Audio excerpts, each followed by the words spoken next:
Kalau kita nak cerita tak puas hati, sebenarnya kalau kita menyorot kembali, sebenarnya Bersatu juga ada pengorbanannya.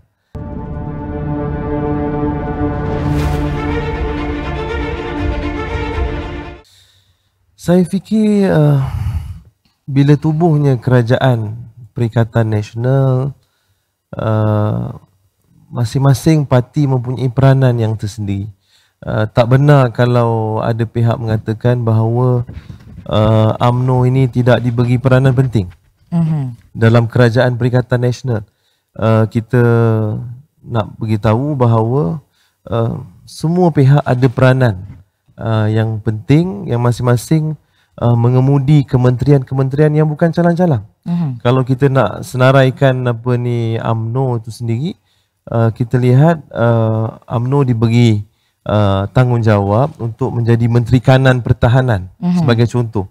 Datuk Seri Ismail Sabri, Menteri Kesihatan yang sekarang ini mengemudi cabaran kita berhadapan dengan pandemik COVID-19 daripada UMNO. Menteri Pengajian Tinggi, Menteri Sumber Asli dan Tenaga, ini semua kementerian-kementerian penting, dan jika tak silap saya, UMNO ada lebih kurang 9 menteri dan juga timbalan menteri secara keseluruhan. Itu tidak termasuk mengemudi GLC penting. Pemimpin kanan UMNO juga diberi kepercayaan untuk menjadi pengurusi TNB. Sebagai contoh, Datuk Seri Mahathir Khalid, Datuk Seri Khalid Nordin pengurusi Boston, dan banyak lagi, pengurusi Felda, Datuk Idris Dusu dan sebagainya. Jadi kalau nak beritahu tidak ada peranan ataupun ketidakadilan berlaku, saya fikir ianya orang kata tidak wajar menjadi orang kata punca tercetusnya ketidakpuashatian antara UMNO dan juga Bersatu, atau lebih tepat dengan kepimpinan Yang Amat Berhormat Perdana Menteri Tan Sri Muhyiddin Yassin. Dan kalau kita nak cerita tak puas hati, sebenarnya kalau kita menyorot kembali, sebenarnya Bersatu juga ada pengorbanannya. Bila kita orang kata menubuh Kerajaan Perikatan Nasional, sebelum ini kita dalam Pakatan Harapan kita mengetuai 3 kerajaan negeri.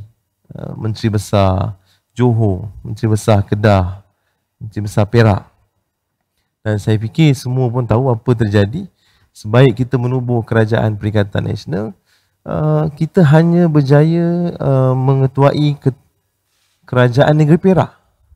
Itu pun sekarang ini Kerajaan Negeri Perak semua sedia maklum apa yang berlaku baru-baru ini apabila Menteri Besar Bersatu digulingkan oleh beberapa gerakan yang dibuat.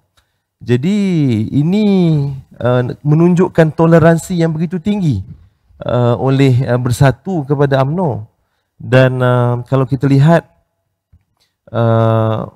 dari segi pengagihan kerusi sebagai contoh di Sabah, bila berlakunya pilihan raya negeri Sabah, Perikatan Nasional hanya bertanding 29 kerusi, tetapi Barisan Nasional bertanding 41 kerusi. Tetapi semua pun sedia maklum, walaupun kita bertanding hanya 27 kerusi, tapi kita menang 17 kerusi dan juga Barisan Nasional hanya menang 14.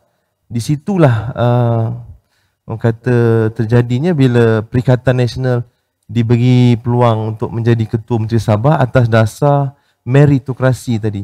Maksudnya dari segi orang kata pencapaian bilangan kerusi yang lebih tinggi walaupun bertanding yang lebih rendah. Jadi saya fikir itu adil. Kalau nak cerita tentang pengurusan konflik di kalangan parti-parti yang bernaung bawah Kerajaan Perikatan Nasional.